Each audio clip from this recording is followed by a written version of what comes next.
Hi, brothers. Welcome to this session.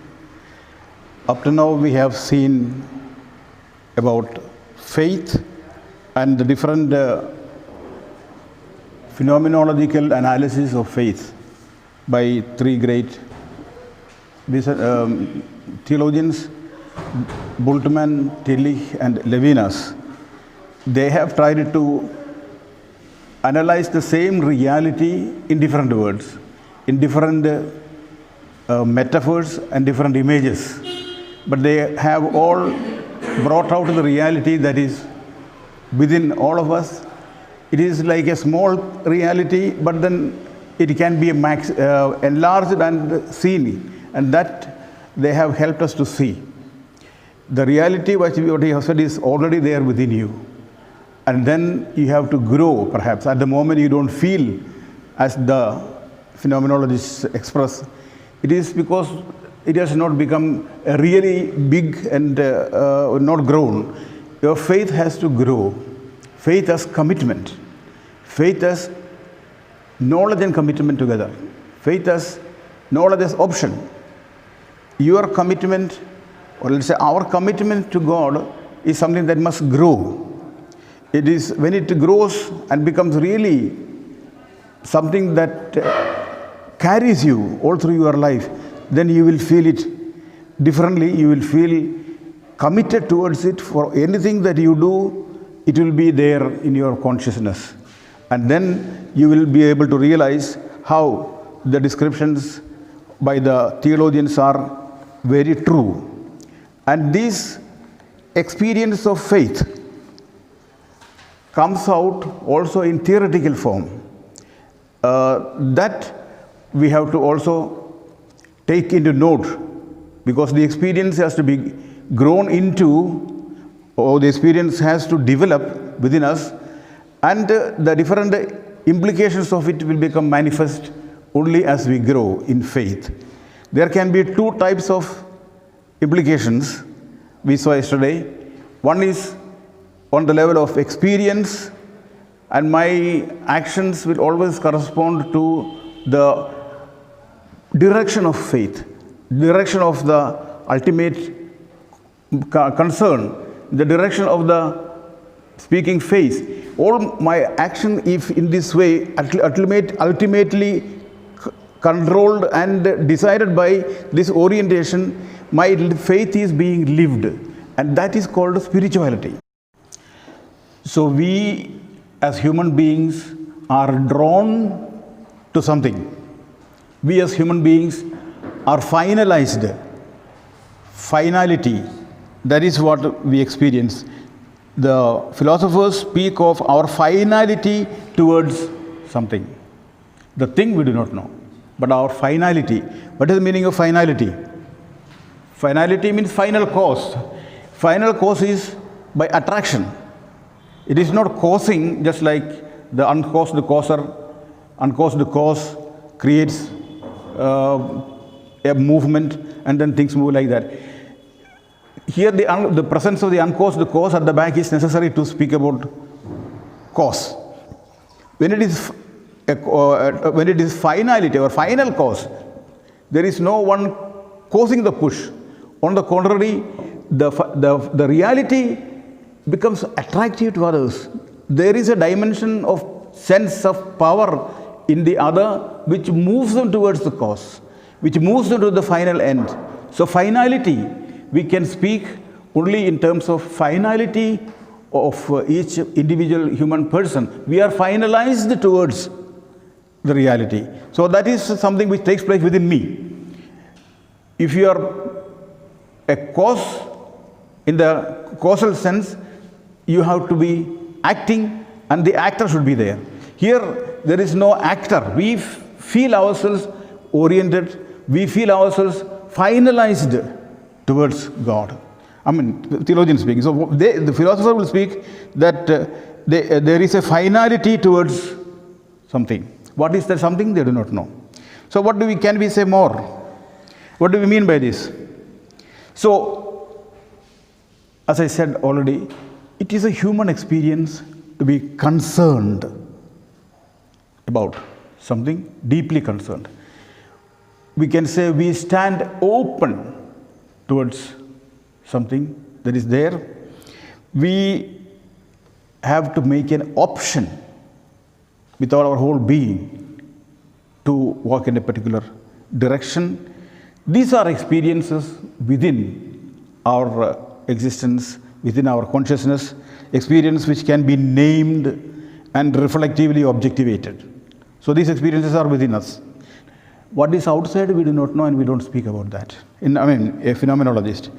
The invitation to openness, however, is by definition something else, something which cannot be objectivated. The invitation that comes from who is the one who invites, that we cannot objectivate.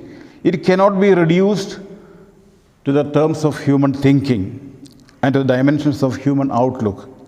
Hence, it cannot be named except for the fact that we are finalized towards it and we are open towards it, what I explained before. The error of scholastic theology or the pre-Vatican theology or the metaphysical theology is the theory of analogy in one way, which consists in letting the religious language in which he spoke of God slip into the language which belongs to the knowledge of things. So the language of analogy is actually, if you understand it positively, it never says about the thing. It shows only metaphors and images. It is like this, like this. Analogy, strictly speaking, is correct. But in the pre-Vatican time, analogy was understood as the language. Instead of metaphor being understood, the metaphor was taken as the reality. So analogy was not taken as analogy was taken as the thing. God is there, saints are there, and heaven is there. Heaven is there. Saints are there sitting. God is there sitting on a big throne. That is the imagination of the ordinary Christians, right? They are using the language in a way that applies only to things. The language that applies to things. Table is there, the desk is there, my notes are there. This is the ordinary language of things. No problem, though we do not know things, but still for practically, to get around our life, we must be able to name things. This language cannot be applied to God because the reality even now of this, I do not know it fully. Whether it is, this color of it is, for me it is brown color, for a dog it may be, I do not know what color. For a snake, it may be still another color. Will there be color at all? I do not know, we do not know. The reality, what is it? It is because of my human constitution, my structure of my eyes, that I see it brown, and you all belong to the humanity, human nature is the same, you also see it. So we all agree in this understanding, but that does not mean the reality is this. Reality in itself can be different. Here we see reality as mingled with our subjectivity, subjective understanding of my consciousness, that is understanding of color, distance, space, cause, and all these kind of things. Understand the reality in the background of that, and all of us humans understand in that way. So it is. So it is a human experience that we are concerned, that we stand open, that we make an option. These are human experiences. This is an experience which can be named and reflectively objectivated. The invitation to openness, however, is by definition something else, something which cannot be objectivated. It cannot be reduced to the terms of human thinking and to the dimension of human outlook. Hence, it cannot be named. To name a thing means to know a thing. So the reality outside, it cannot be named except for the fact that we are finalized towards it and we are open towards it. I add, in as much as we have got some knowledge through the revelation. The error of scholastic theology is, as I said, not distinguishing between these two. They spoke of God, God is there. That means God as a thing is there. But that is not the God of the Bible.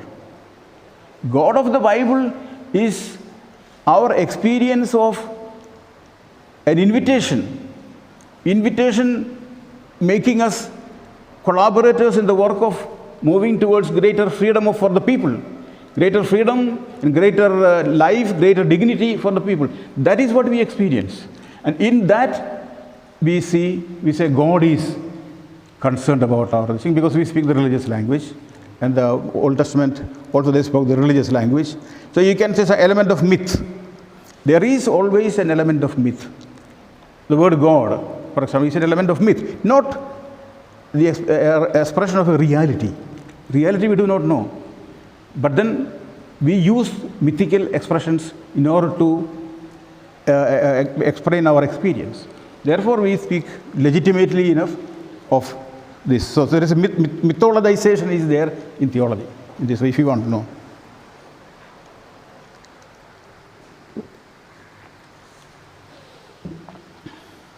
So the scholastic theology or pre-Vatican theology did not distinguish between religious language in which we spoke of God. It allowed the religious language to become knowledge, a language that in which we speak of knowledge of things. God is not a thing, but God is not a thing among things. That is a fundamental truth. We can use the language of things, but God is not a thing. Then how can you speak about, use the language of things? Foolishness. So God is not a thing among things. We can speak, so therefore we cannot speak about God as we speak about other ordinary things. My brother gave me this thing, and I had breakfast in the morning. Same way I took, God gave me grace this morning. God gave me. As theologian you can speak. But then if you mean by that God a thing, then it is not correct. God is not a thing. What I can say is I feel graced. I feel blessed. In my consciousness, there is an awareness. I am oriented towards something. That thing I cannot name. But then as theologians and philosophers, we say God. I feel oriented towards God. God is blessing me, and so on. Do you get it? This is, I suppose it is not too difficult to understand. Right? So we cannot speak about God as we speak about things. Metaphysical language is out of our use. In speaking about ordinary objects, we use the language of conceptual objectivating metaphysics. Metaphysics, it conceptualizes. It draws a concept of things. So we use the language of concepts. Then it is objectivating. This thing is made into an object of my perception. So conceptualizing, objectivating language. Metaphysics is this language of conceptual objectivating experience or realization. Conceptual objectivating metaphysics. Given that this is the language of ordinary speech, we cannot speak about God. Ordinary language is metaphysical language, common sense language. Thing is there, that is there. Things are all there, God also is there. Ordinary language says this way, but then as a philosopher we cannot go to that. So this distinction we must make clear to the people. So people think of God as a magician from the heavens, pulls the strings and makes things. There is a better way of understanding things. I am not concerned about explaining it about it now. In speaking about ordinary things, we use the language of conceptual objectivity metaphysics. Then how can we speak about God? If we cannot speak about God, what is the solution? This takes us to the concept of disclosure model of language. So we can use what everybody call disclosure model language. What is this disclosure model language? That is the next session, next topic. Faith articulates itself in disclosure model of language. It is not ordinary language. Ordinary language is language of things. Common language is language of metaphysics. And common language is incapable of speaking about God. So we cannot speak about God. If at all we speak, what we speak is in the disclosure model of language. What is the disclosure model? The word referring to the world of faith should be interpreted not as descriptive reference to some object transcending our world of human experience. That is what normally people do. We speak of God as another object beyond this level of experience. Another level, an object is there. That is not right. Rather, they are to be seen as signposts orienting the mind towards a wholly different experience. In this experience, the mind opens up to a new insight about the whole of reality. So, to put it in different words, we cannot speak of things, but then we can speak of signposts. Sign on the roadside, Eluru. When we speak of Eluru sign, we are not speaking of the city of Eluru. This is only a sign. So reality is not there. In that way, we can speak about God as a signpost. Reality of sign is not, but then something oriented towards the reality in that sense. So we can speak in a sign language. I shall try to explain. We use concepts of existential experience. These act as models. That is to say, though a situation in which we are acquainted, through a situation with which we are acquainted, we try to grasp another situation with which we are not acquainted. Sign model of language, disclosure model of language is this. We use existential experiences, concepts of existential experience. Now I am living here. My experience, I can put it into concepts. I feel joy, I feel happy, I feel angry. My experience I can put into language. I feel finalized, also is another ordinary existential language. But when I say I feel happy, I am not speaking about a thing, I am speaking about my inner reality consciousness. Same way also about other things. I see the table here means I perceive the table with subjective concept, subjective categories, and I have not purely objective knowledge. The knowledge is not totally objective. There is nothing objective actually. Everything is mixed with our subjective elements. So every knowledge will have a subjective element in it. So when I speak in relation to God, I am speaking about my experiences. And what are my experiences? My experience of being oriented towards something. My experience of being having an option. I take an option. This is for my whole life. This is it. That kind of an option. So these are the things that we can speak about.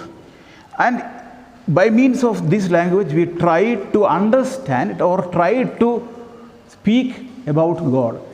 Not as an object, but from our experience. How do we do this? We use scale model of language. I'll explain that in the next session. Scale model. The tendency of experience will always objectify itself in two different forms. Spirituality, theory. Spirituality is ordinary what we live, faith. Theory is the theology. These implications of faith will not be clear at the moment of your commitment, the theological or theoretical implications. This is true not only of individuals but also of community. Community also lives the experience of faith, and the community may not be aware at first the theoretical implications. This will come out through its history, this theoretical implication, and it is always advancing towards a deeper understanding of the experience of faith. Such advances are, on the one hand, the work of the Holy Spirit, and at the same time, it is also a result of our intellectual effort, unfaltering effort of the thought by the community. It seeks to interpret the event in accordance with the context in a linguistic, theoretical form. That is what we have seen up to now. In other words, Faith, which is primarily an attitude of trust and deep personal relationship with what is transcendent, implies beliefs, and these can be made articulate. Beliefs are intellectual. So this can be made articulate, it can be more clearly made, and it is logical connections and rational implications. The earliest attempt appears in the form of mythology. The first attempt. At that time, there was no possibility of developing theology, but then mythology, there are so many mythologies. These mythologies are not simply false stories or entertaining stories just for the sake of narration. They are expressions of an experience. And in that mythological story, the actors and the different characters and the different elements may not be according to our way of understanding of science today. But they are expressing the reality of experience in the way the people of that time could express. They did not have the theoretical apparatus, theoretical categories which we have today. They had their own categories. In those categories they expressed. And their own categories at that time available to them was the language of gods, language of devil, language of angels. So a story is brought up as the theoretical implication of their faith experience, and the story is what we now have as mythology. And these mythologies are all containing deep truths. We should respect them. The understanding or the definition of mythology is immanence in terms of transcendence. The shortest definition. Immanence means what is ordinarily experienced on the historical level. That is expressed in terms of transcendence. Transcendence is the life beyond, the life of the gods and angels and devils and so on. So the characters will be god and angel and so on. We should not ridicule those mythologies, but we should try to understand what is there behind it as truth. For example, don't be surprised if you hear and you are going to learn also that the whole creation story is a myth. But then don't get anxious whether it is, if it is a myth, it is not true. That is not the case. You are asking the wrong question. What is the meaning which the myth contains? That is what we have to ask. It is not literal description which should be questioned. Did God sit up and get up one day and say, let there be? That is not the question to us. Did God say like that? That should not be asked. That is a wrong way of asking the question. What is the meaning of the saying in the Bible, let there be? That is what you should ask. Whether God did like that or not, nobody has seen, nobody has reported it.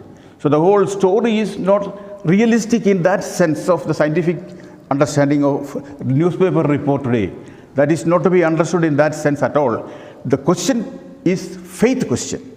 What is the faith meaning of it? Then we understand more correctly the meaning of myths and others.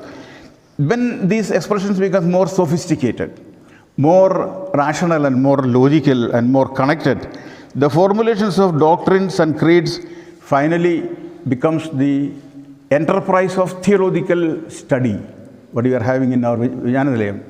It is the experience that is being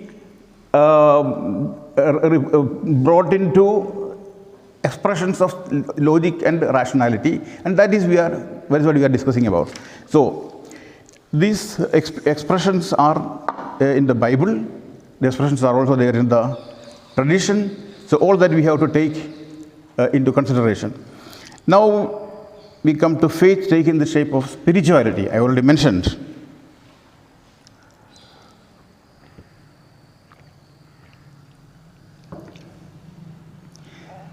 The central content of Christian faith is the event of Jesus Christ. It contains, or it means, incarnation, cross, life, death, and resurrection of Jesus. That is the content of Christian revelation. This is the central reality of Christian faith. Our life, if we are Christians, is constantly oriented towards these happenings in the life of Jesus. Because these suggest how Christian faith should be articulated here and now, how it should empower life of faith. Faith appropriates these events by the decision to live in accordance with that. And that decision is freely made by us when we accept to be disciples of Christ. With these a decision to live in accordance with them and to conform the existence of the believer to the pattern of dying and rising made present and manifest in Christ. So that is Christianity. We live according to the pattern of living and dying and rising. So the whole meaning is in terms of prepositions. Christian life is living according to the pattern of Jesus' death and resurrection. That is a meaning about what is Christian life. This is a kind of a proposition. So already we have theological statement.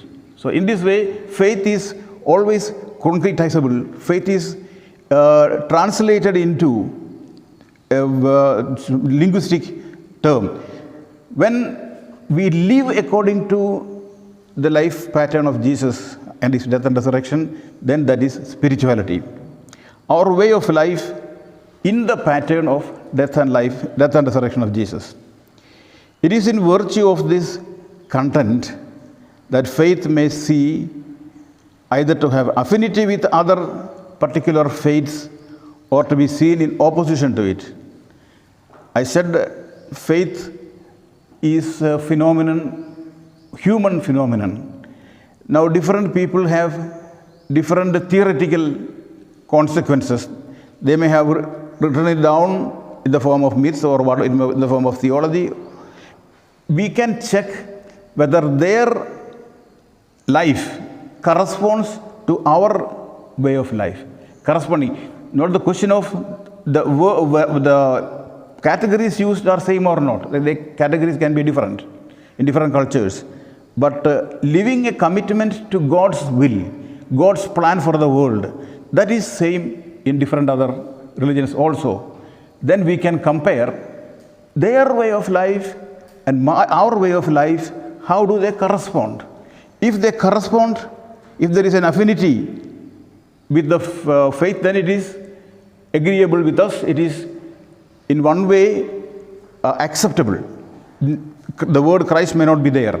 Sometimes it can happen that the way of life we live is not in accordance with the pattern of life of our spirituality. Then we have to examine whether it contradicts the pattern of life of Jesus or it takes on a deviation. Often it is a contradiction. For example, we could speak of Nazi faith, Nazis, Hitler's disciples, Nazism. They all had an orientation in life. Hitler was convinced that the Aryans are the people to rule the world and the Aryans are the best people in the world and they should have a nation. This is his convictions. So these theological these are not theology, I mean these theoretical convictions were shared by many others in Germany at that time. And they also believed all those who are not Aryans should be eliminated. Therefore, these Semitic people, the Jews, other non-Aryans, they were all considered problems in the society and they were all brought together and gassed. And that is the greatest crime of humanity in the past centuries. So, this kind of a faith where one's own plan, one's own intention, one's own desire was not sacrificed for the sake of the other. On the contrary, the other is sacrificed for the sake of one's own plan and one's own pleasure, one's own glory. Is that comparable? Is that agreeing with the Christian faith? Certainly it is not. Christian faith is sacrifice my life of convenience and comfort for the sake of the life and growth of the other. Christ's death and resurrection.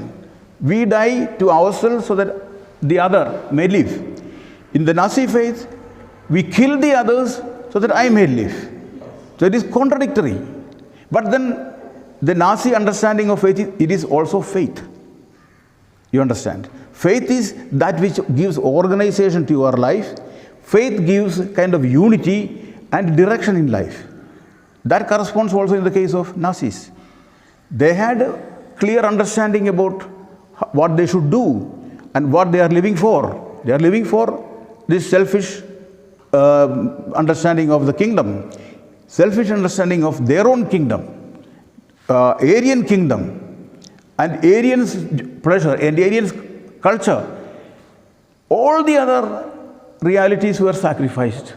So this is faith. Faith is an orienting reality in life. Faith is something which gives integration to your life.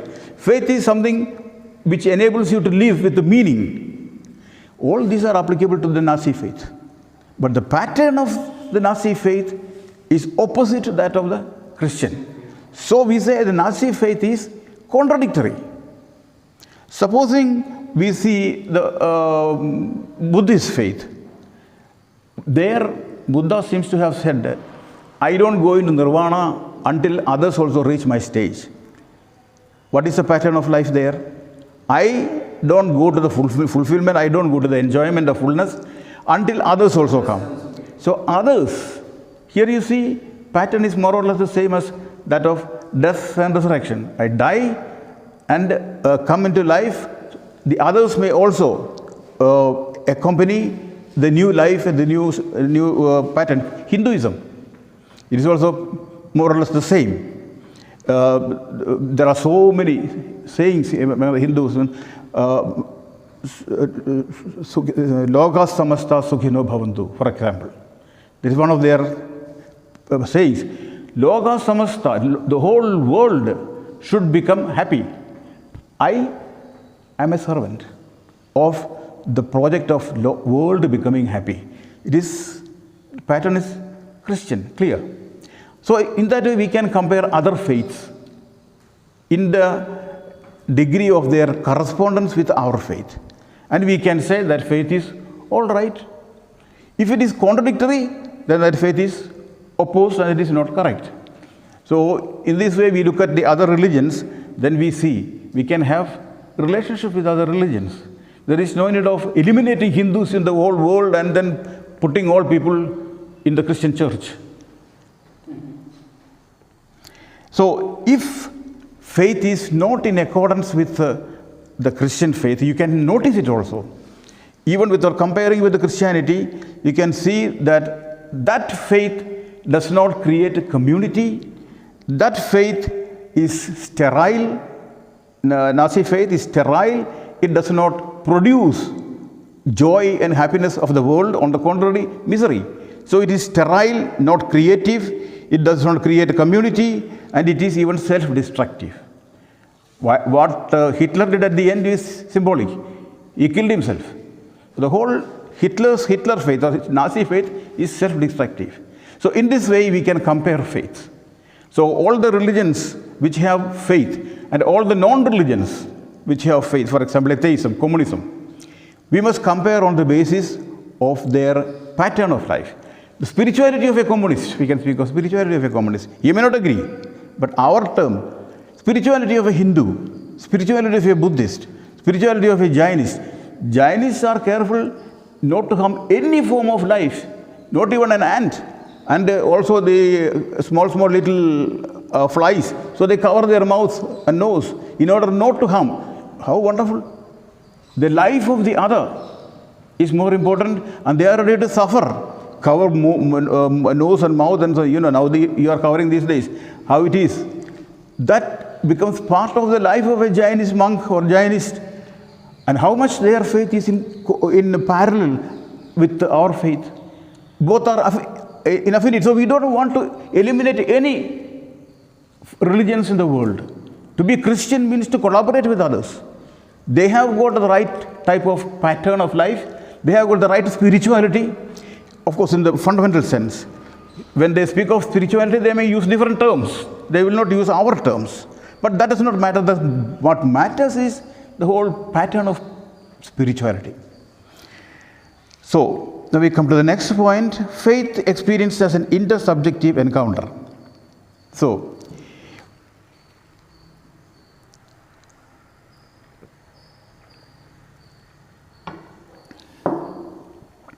in all this, the common element is the encounter, the experience of facing the ultimate concern, being gripped by the ultimate concern.